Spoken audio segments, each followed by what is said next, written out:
Zaburi ya siku ile Zaburi ya 126 mstari wa kwanza mpaka mstari wa 6. Zaburi ya 126 mstari wa kwanza mpaka mstari wa 6 tutasoma kwa kupokezana. Bwana alipowarejesha mateka wa Sayuni, tulikuwa kama waotao ndoto.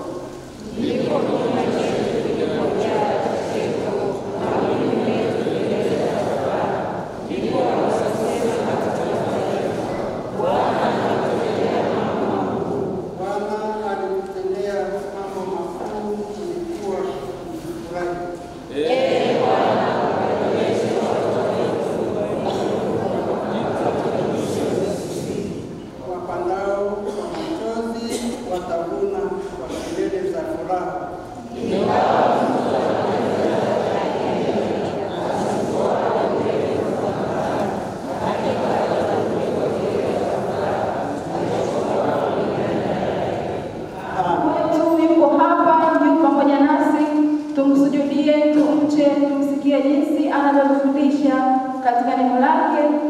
Mpende Bwana Mungu wako kwa moyo wako wote na kwa roho yako yote na kwa akili zako zote na kwa nguvu zako zote, na mpende jirani yako kama nafsi yako. Msaada wetu ni katika jina la Bwana. Tukisema kwamba hatuna dhambi, tujidanganya wenyewe, wala kweli haiko mwetu. Tukizungama dhambi zetu, yeye ni mwaminifu na wa haki, hata tuondolee dhambi zetu na kutusafisha na udhalimu wote. Kwa hiyo wapendwa katika Bwana, tufungue mioyo yetu, tumungamie Mungu dhambi zetu, ungamo lile namba 1. Kwa kitabu toleo la Zaklipia, lakini toleo lile la zamani ni ukurasa 396. Katika Bwana nafsi yangu itajisifu.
mstari wa 9 mpaka ule wa 16.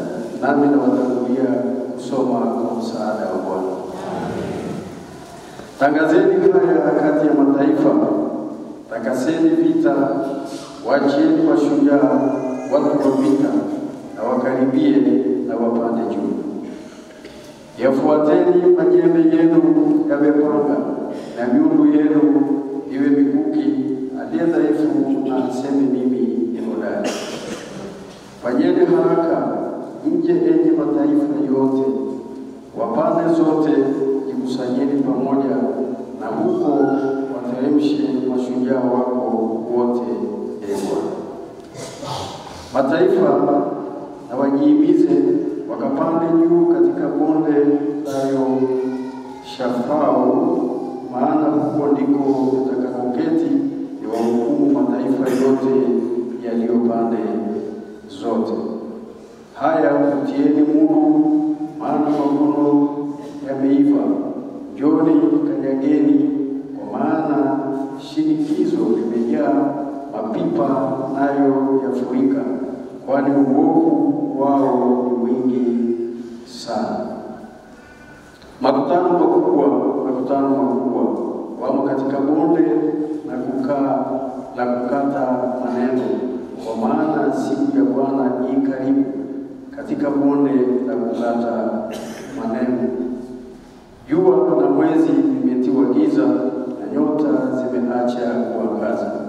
Mstari wa 16, naye Bwana atanguruma toka Sayuni, atatoa sauti yake toka Yerusalemu, na mbingu na nchi zitatetemeka. Lakini Bwana atakuwa kimbilio na watu wake, na ngome ya wana wa Israeli. Amen. Na hilo ndilo neno la Mungu. Washarika tukame, nikaribishe kwaya kuu wa msifu Mungu.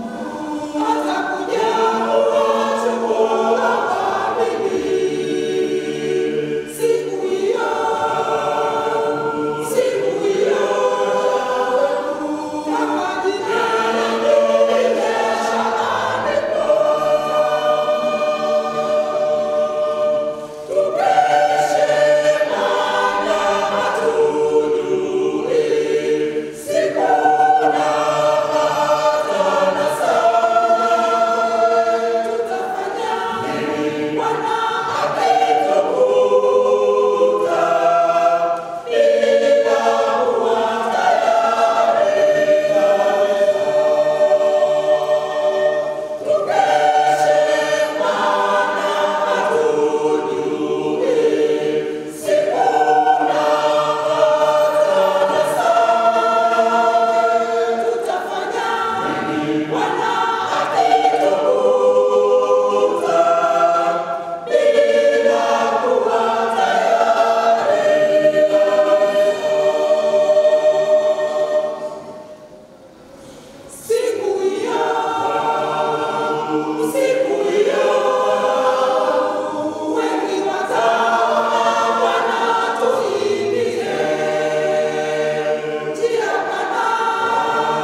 hata mwisho katika Bwana. Tuvumilie hata mwisho katika Bwana. Katika kitabu hiki ambacho tumekisoma, kitabu cha Mathayo, tunaona jinsi ambavyo Yesu yuko na wanafunzi wake.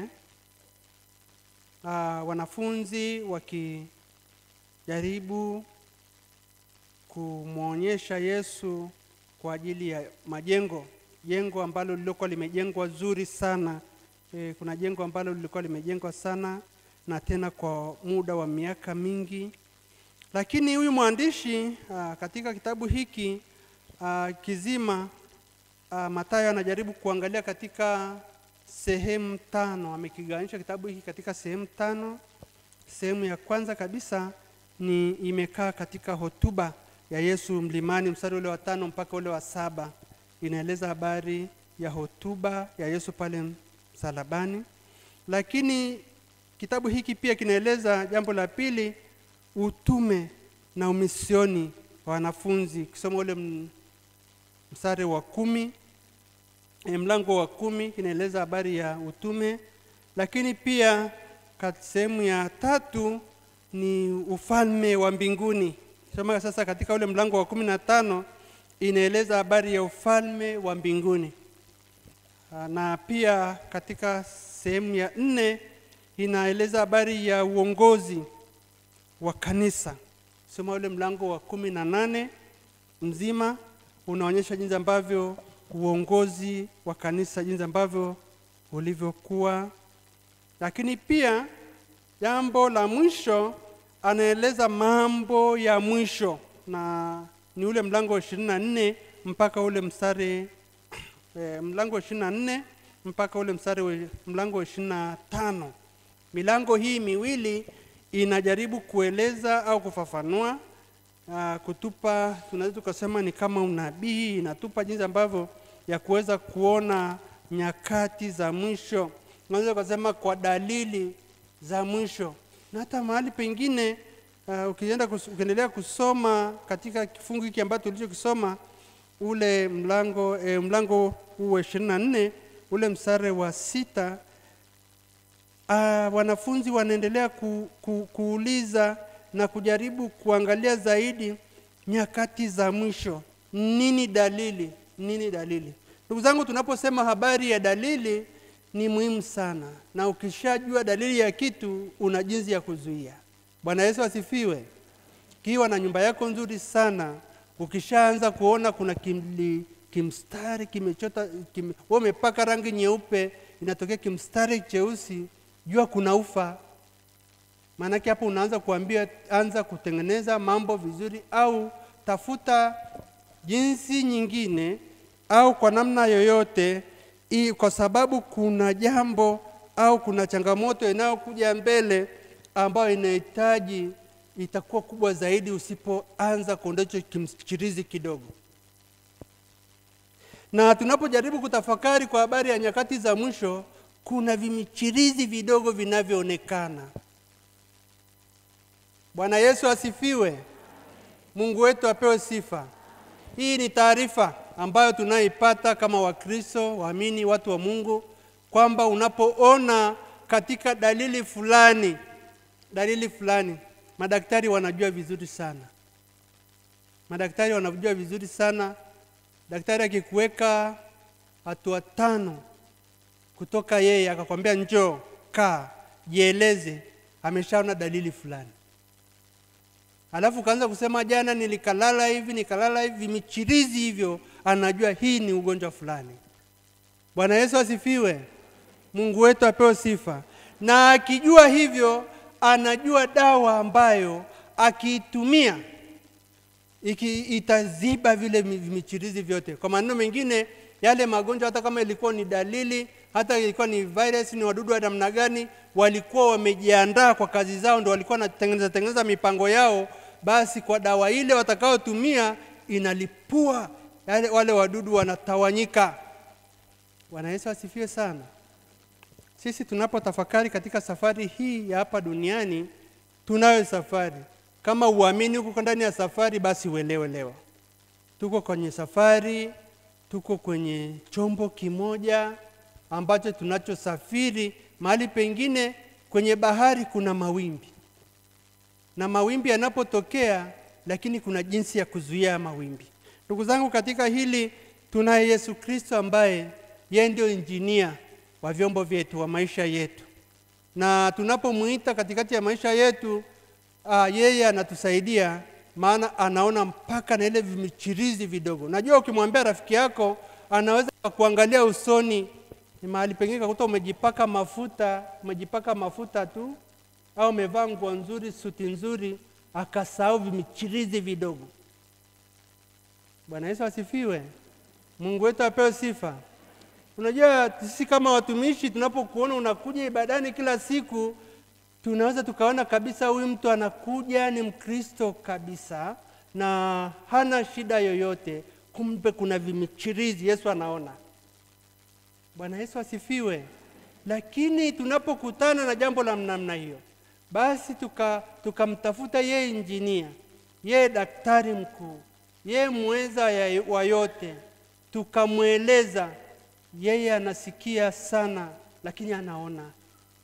Mwanadamu atakusikia sana, atajaribu kufanya kwa uwezo wake, lakini una mwisho. Kuna watu wamejitahidi sana kuwasaidia watu, na Mungu awabariki. Bwana Yesu asifiwe sana. Yaani kuna mtu anayesema mtu huyu sikutaka akutane na shida hii, anajaribu kumnunulia nguo, anajaribu kumletea chakula, maana anajua uwezo wake huko 1, 2, 3, lakini yule mtu ana mwisho. Lakini tukimuita Yesu katikati ya maisha yetu, yeye ataona zaidi ya jinsi ya kuona. Sasa katika somo hili ambalo tulilolisoma hapa, tunaona jinsi ambavyo viongozi hawa, jinsi ambavyo walivyojenga, wakajiandaa vizuri kwa ajili ya kujenga hili jengo. Lilikuwa ni hekalu, na hekalu hili lilijengwa kwa kweli lilikuwa ni kubwa. Sijui kama nimekutana na mtu ambaye amejenga nyumba ya namna hiyo, inawezekana, sijui kwenye mabara mengine, maana inasema upana ulikuwa ni mita 500. Yaani unapiga mita 100, si ni uwanja wa mpira wa watoto wa shule. Wanaweza wasifiwe. Unapiga mara 500. Huo ni urefu huo. Upana ni 200, ni 400. Lilikuwa ni kubwa na lilikuwa limejengwa sana. Wakalijenga jinsi ambavyo walivyolijenga na kulifanyia vizuri, na likaonekana jinsi ambavyo walivyojenga wao. Sasa huu mstari, sijui ule mstari wa 3 unasemaje? Ule mstari wa 3 unasema, mstari wa 2 unasema, naye akajibu akawaambia, hamyaoni haya? Labda nianze ule wa kwanza tu. Unasema Yesu akaenda zake kutoka hekaluni, wanafunzi wake wakamwendea ili wamuonyeshe majengo ya hekalu. Siri iliyoko katikati ya jengo hili, wao walifika mahali badala ya kulitumia kama hekalu, wakaanza kuingia kwa walimu wa uongo wanayofundisha uongo. Ndio maana tafsiri sasa ya Yesu anakuja anawaambia hivi, ule mlango wa mstari wa 3, mstari wa 2 anasema, naye akajibu akawaambia, hamyaoni haya yote? Amin nawaambieni, halitasalia hapa jiwe juu ya jiwe ambalo halitabomolewa.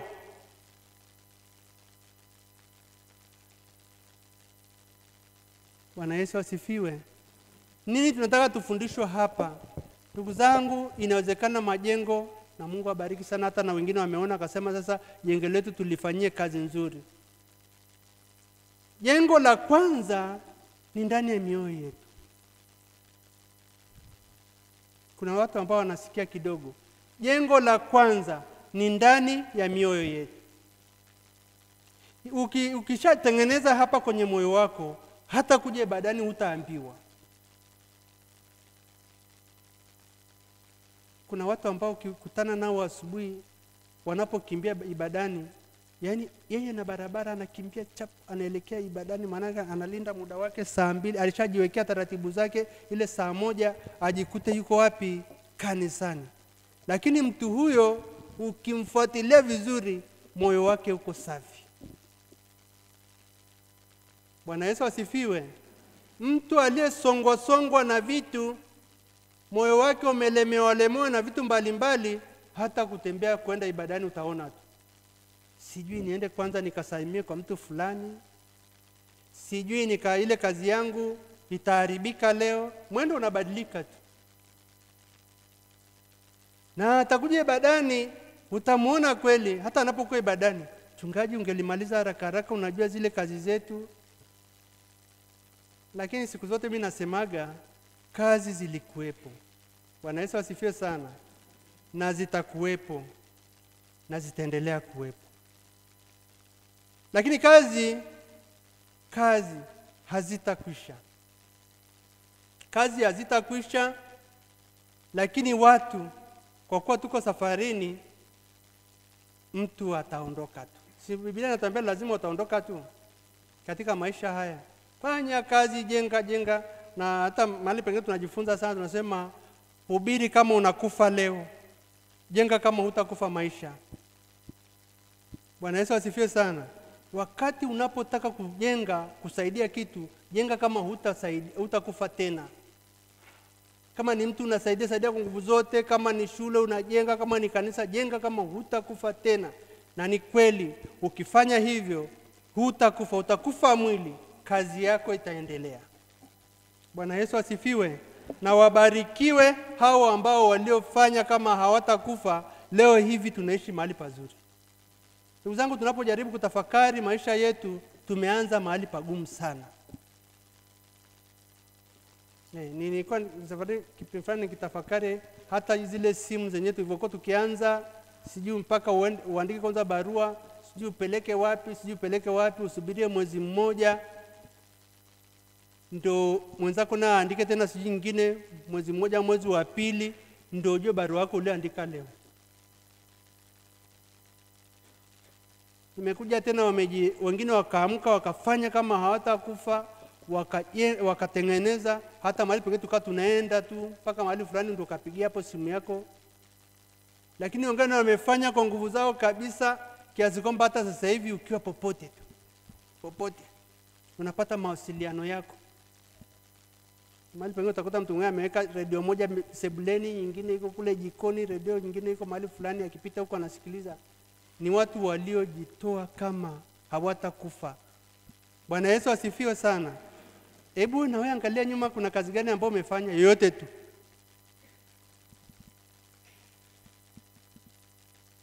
Bwana Yesu asifiwe. Fanya kazi yoyote tu. Unajua kuna kazi za muda mfupi na za muda mrefu. Kwani hata pale nyumbani ukitengeneza bustani, leo unatengeneza kama dogo tu, sijui hata 3 au 4. Si wewe utakula pale peke yako. Yaani kuna mpita njia tu atakuja na njaa, atakwambia naomba hapo mboga, utampa, ataenda kupona yeye na nyumba yake. Na ndani ya ile familia, kumbe huko kuna viongozi wa kanisa na wa dini ambao umenusurisha pasipo wewe kujua. Kwa hiyo kuna kazi ambayo unaweza ukaifanya ukakuta unatengeneza jambo ambalo, au ukatengeneza kitu ambacho wewe ukioni kwa macho. Sasa hawa wanapofika katika hali hii, ni jinsi ambavyo katika kanisa walianza kuingiza huko mafundisho ya uongo, wakaja manabii wa uongo, kama jinsi ambavyo walio wengi sasa hivi wanavyosema mambo yao mengi, na kujianza kujiinua wao badala ya kumuinua Kristo. Ndugu zangu, hata siku zote ukijikuta unamsema Mungu, unaeleza habari ya Mungu, unajipeleka wewe uonekane wewe, you are fail, umekosa, yani umeanguka vibaya, umeangukia kichwa. Bwana Yesu asifiwe. Wewe siku zote shuka chini, Kristo ainuliwe juu. Mpe Mungu heshima yake. Acha kujiinua wewe kwa nguvu zako, kwa cheo chako ulicho nacho, viweke. Mungu amekupa kwa neema tu. Angeliweza kumpa hata yule aliyelala pale chini unayemuona. Angeliweza kumpa yule mtoto mdogo. Na ndio mara nyingi nasemaga, unapomkuta mtu amelala hapo barabarani, wala usimdharau, kwa sababu atakaposimama sio yeye. Bwana Yesu asifiwe. Mungu wetu apewe sifa. Hasa ndio hapa Yesu anawaambia, baada ya kukuta katika sura hiyo, kumbe wamejijengea jengo kubwa, badala ya kumtukuza Mungu, wanajitukuza wao wenyewe. Wanayapindua maneno ya Mungu. Ndio maana pale ambayo sasa Yesu anasema maneno yale kwamba halitasalia jiwe juu ya jiwe. Ndugu zangu, katika hili sisi tuweze kuona tu kwamba katika maisha yetu tunayahitaji kuyatengeneza maisha yetu.